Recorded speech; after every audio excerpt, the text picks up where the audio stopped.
Want to become a full stack developer but don't know where to start? In this video, I will give you the clear roadmap to go from beginner to job ready. No confusion, no flops.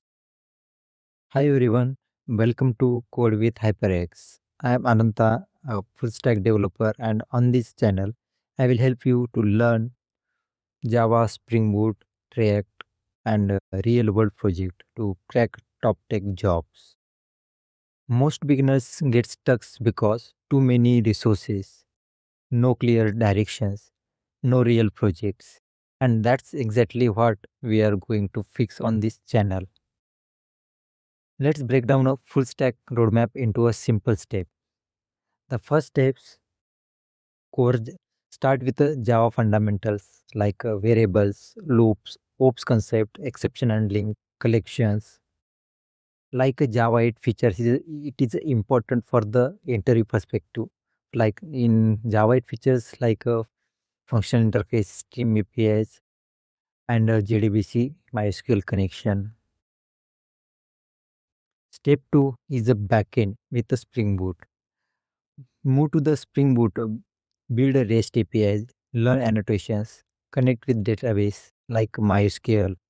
In the Spring Boot, dependency injection, loose coupling, and REST API and MySQL integration. It is important for the projects.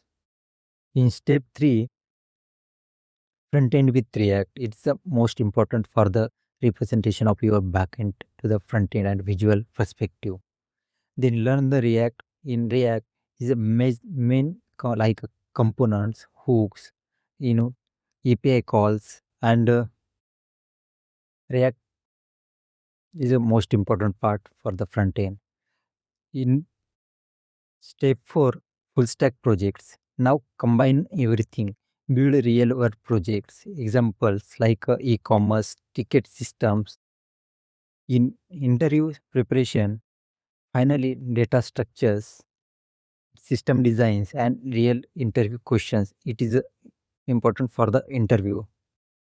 On this channel, I will be uploading a step-by-step tutorials, real-world projects, interview preparation, industry level concept, everything you need become a job ready.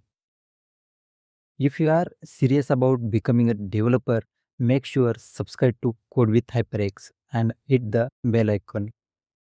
In the next video, we will start with Java basics from scratch. Let's start this journey together.